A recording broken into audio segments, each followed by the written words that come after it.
Welcome to another edition of Points of Interest, brought to you by the Lebanon Area Chamber of Commerce. My name is Paul Boucher. I'm President and CEO of the Lebanon Area Chamber of Commerce. And as we do each week, we present you with a program of the activities going on in the Upper Valley and have a special guest on a particular topic. This week being no different, we have Lieutenant Steve St. Louis, who is going to be with us. Speaking about a particular problem in New Hampshire that's going on, not just New Hampshire, but countrywide, and so we'll be talking about that. But to start, of course, we are in the probably right in the middle of the holiday season, and there's quite a few things going on. Some of the things that go on every week, we have the Christmas illuminations in Enfield at the La Salette Shrine. They run from 5 to 9 p.m. 7 days a week, and they had added a couple years ago a whole collection of nativity scenes that was given to them. They have over 400 nativity scenes from all over the world, and they're in a separate building, and they're very, very nice, very beautiful. And so that's part of the take also out there in Enfield. We have also the Lebanon Area Arts and Crafts Association in West Lebanon, 10 a.m. to 6 p.m. daily. They are on Benning Street. Benning Street is right behind the Shaw's supermarket down there, and they run 10 a.m. to 8 p.m. And sale continues through December 24th. All homemade crafts and things that they have there on display. And there's another group out in Enfield, Upper Valley Crafters. They're Wednesday through Saturday, 10 a.m. to 5 p.m. And they're at the on Route 495.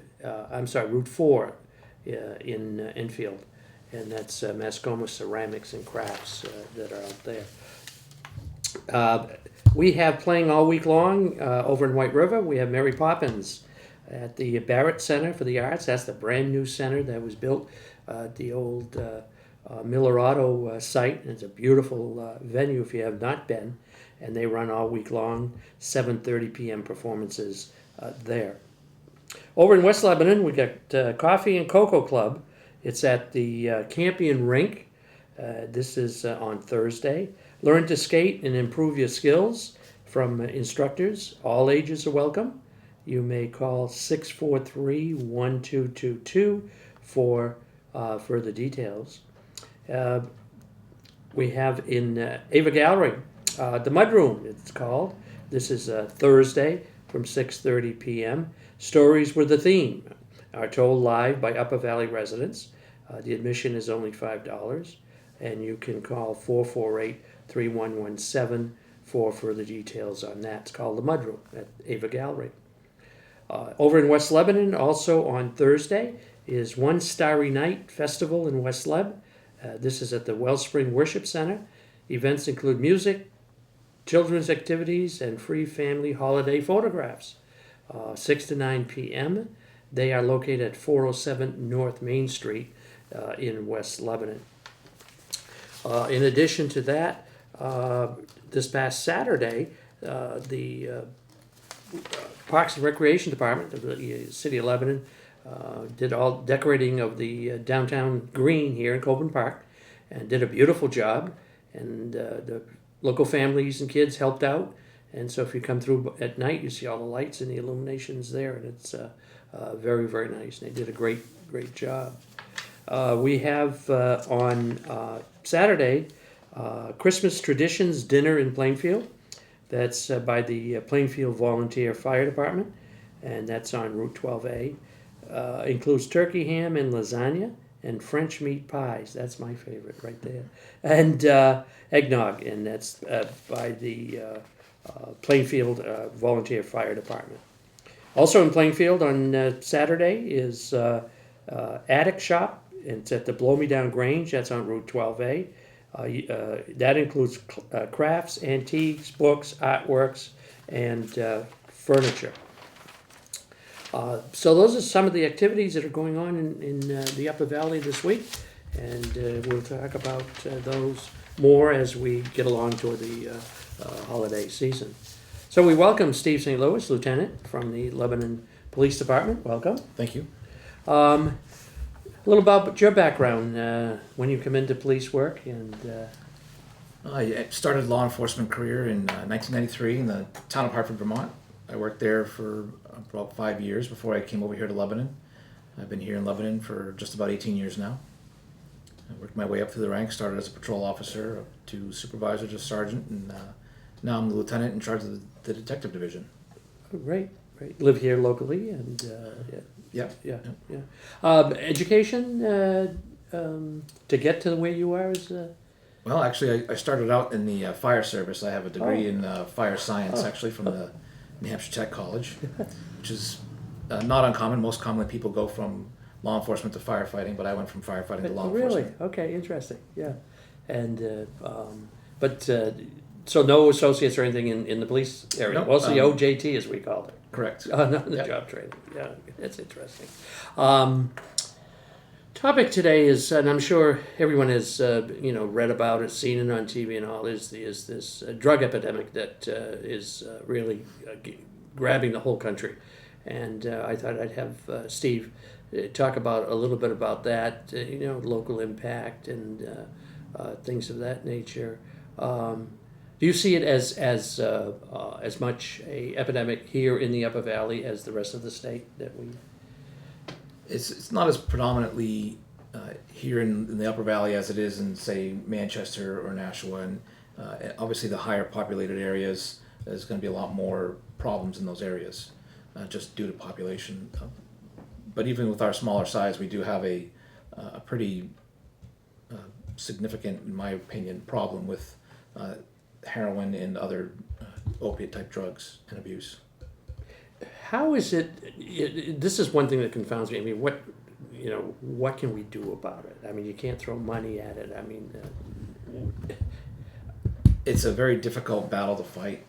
There's lots of people that are trying to do treatment. There is lots of programs out there available for people. I shouldn't say lots, excuse me, but there are several programs out there, and that's kind of the big push that seems people are trying to do, is to go for treatment as opposed to enforcement. I think that there's obviously going to be a balance. Those that want to get treatment are going to get treatment and should deserve treatment to get the help they need. But then there are always the ones that don't want treatment and they're going to continue to abuse the drug. And that's where sometimes the enforcement has to be dealt with and taken care of. Just got a blog this morning from New Hampshire Business Review that Dover is going to be opening up a 32-bed facility pretty quick. And when you say those who want to get better, that's what we need, is facilities like that? Yes, yeah. The from what I understand, the best way for people to get the treatment they need is for a residential treatment, and that's just from what I understand. I'm by far not an expert, and I don't have the background or training in the treatment of abuse problems. I'm strictly involved in the law enforcement capacity of it. But from what I've seen on the news and pay attention to in the media, they're trying to go towards more treatment than they are anything else. So that would be a help if somebody really wants Correct. to treatment. The governor also called back the legislature, special session just to look at this particular program. Do you expect anything to come out of that? I don't want to put you on the spot. I really don't know. I don't know what their discussions are and what they're going to come out with. Yeah. I know, and this was fascinating because just read in some of my trade journals too. It affects the business community in the long run. This particular story wrote about the absenteeism at work because people are having their issues, which really deters the business. It gets into your area where they're shoplifting or breaking in and that type of things to get something they can sell to get drugs. Mm-hmm. Are you getting anything in that area as far as break-ins or? This time of year is kind of difficult. It always seems this time of year, or through the holidays season, our crime for shoplifting and things like that always increases. Because of the holiday anyway. Because of the holiday. But in general, I think we've seen a trend of an increase in some property type crimes like that. As far as the absenteeism from work, Yeah, that's obviously I don't know, not your but realm, but I can say that this addiction to problem doesn't just affect a certain age group. It's over all age ranges. We deal with people that are in their teens all the way up into their 40s and 50s that are using this drug as well. So it doesn't have any boundaries or specific groups that it affects. that it affects. It's across the board. And throwing money at it just is not a real deterrent, other than I think you said it right with facilities or resident facilities. Are there some local resident facilities that we're not aware of? Not that I'm aware of. Okay. I don't know if Dartmouth Hitchcock has anything available or what I they don't have. believe so. If somebody really wanted to get treatment. I know there's the Brattleboro Retreat. I'm Okay. familiar with that one. Yeah. And They've been down there for quite a while. And I know if this one opens in Dover, there is one in Rochester that I know of. So those are available. We just talked about season. Is it more prevalent maybe this time of year at holiday season, or? For the property crime, it can be. Yeah, And I think that's all, for more than just, it's not just drug driven. I think it's, just the time of year and it's property crime driven. But I don't know if specifically I didn't run any stats to see when our crimes increase or decrease over the time of year based Yeah. on. but the abuse. Do you find more cases that you have to report to? No, I think it's pretty consistent year round. Oh, really? With our Okay. numbers. It's pretty steady. Yeah. It doesn't fluctuate during the seasons. When the fire department is called or the ambulance is called to an overdose or whatever, are you automatically called also? The Yes. police department. Okay. Yeah, we have the Lebanon dispatch. Dispatches both police and fire. Oh, okay. So when the call goes through, the dispatcher knows to send both police and fire. Both of you there. Now, I either read or saw somewhere that if someone really wants to, or is helping somebody, really wants to get out of it and has it with them, that there's sort of a pardon, or you know how that works? There is a law that was new to legislation or just came out back in the summer regarding if a person feels that they're overdosed on drugs and they call 911 and the ambulance goes there and the police go there as well, they will not be charged with possessing heroin at that time since they called 911 for treatment. Yeah, they call 911 for help. It's also if a person who finds somebody that's unresponsive or unconscious that had overdosed, and that person calls 911 to get the person that overdosed help, the person calling isn't going to get in trouble for that, for there being any heroin in their possession because they walked up on someone and found him that way. Yeah. It's similar to a Good Samaritan type Oh yeah, law that we have. Yeah. law, but it's specifically to cover those people. And previously to that, if someone called 911 because they found someone overdosed and the officers responded, the person could be charged with possessing heroin. But this new law is designed to help save people To help save lives. and encourage people to call and report someone to help save them. That's a good point. Somebody who might be afraid or, to call, you're encouraging them to call. Yes. Okay, that's great. Now we have this, is it Narcan? Have I got it right? It's Narcan. Narcan, okay. Correct. And that helps a person who has overdosed? Correct. I'm not. It's been over 20 years since I was in the fire service, so I can't really, specifically quote what the drug does. It does reverse the effects of the opiate, is what I understand, and it's very, very quick. And I also understand, from what I remember, that it won't affect if someone's unresponsive for something other than a heroin overdose. Giving them Narcan isn't going to have any side effects, and it won't affect them either. Yeah. But if it is due to a heroin overdose, it will revive them.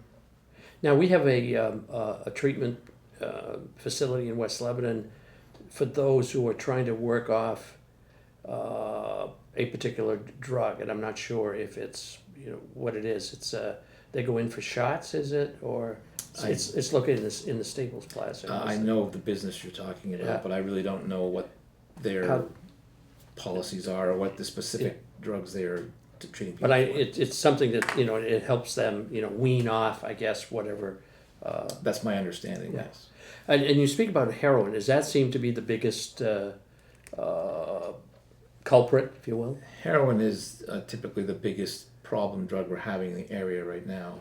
On the news, and they talk about the drug fentanyl, which is another type of drug that is sometimes mixed in with the heroin, and that one is what's causing some of our serious overdose and deaths because of its potency and the fact that they don't know, no one knows what they're putting in this, which is kind of scary part about people that are using this drug is they don't really know what's in it when they're getting it.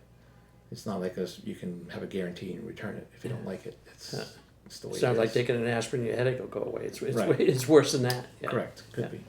And then, of course, I'm sure marijuana, which is another drug that's around too. Do you run into much of that? We see marijuana all the time. All the time, All yeah. the time in Yeah, Lebanon. yeah. It's always been around here, and it's just, it is what it is. It's still illegal here in New Hampshire to possess it. The medical marijuana issue still isn't completely in play yet. I know that they're still working on finalizing things to set the dispensaries and the medical marijuana licenses set up through the state. But we still see a lot of illegal marijuana use and possession constantly. Yeah. And I know that we will have a dispensary here in Lebanon up on Route 120. That's what I understand. Yes, for that. But that is going to be very controlled in the meetings that I went to, very controlled and only by doctors and prescription. One of the things that I found interesting is at the advisory board meeting for Dartmouth Hitchcock Medical Center 2 weeks ago, one of the emphasis that they did in this workshop that we did was that encouraging doctors all over to reduce, not just handing out, prescriptions for drugs. Do you find most of this stuff is illegal, or they did have a prescription for it, or? You mean the people that we deal with heroin use? Yeah, yeah. We really don't know.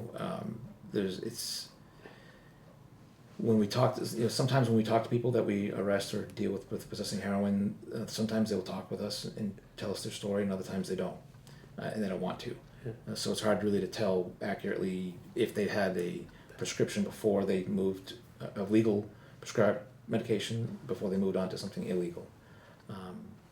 I know studies have shown that typically they have been previously prescribed opiate medication that they abused and then moved on towards something else like heroin. But my personal understanding is that that's common, but it's not always the case. It's not always the issue. And I'm sure, and like everywhere else, trying to get to the source is a difficult issue. As far as the source of the heroin? Yeah. Yeah, I mean, it always, it's not something that's manufactured or produced locally or even in the country. Oh. It all comes from out of the country. Either comes from South America or Asia or the Middle East. It doesn't come from anywhere in the United States. So it makes a long trip to get here. Yes, it does. And it finds a way to get here. Yes, it does. Yeah. You mentioned too, which is maybe a little surprising, that it starts that young.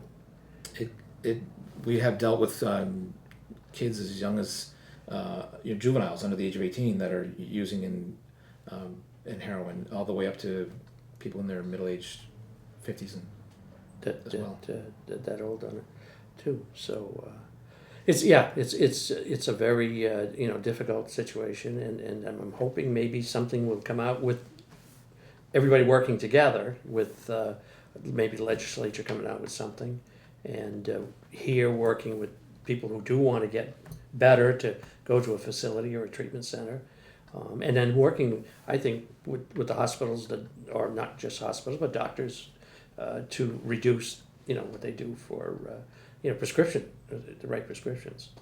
I think we'll do quite a bit. I hope they do. Yes. So your message today, and I think one of the important things is that you mentioned is if someone finds somebody or does have possession, that they're report it.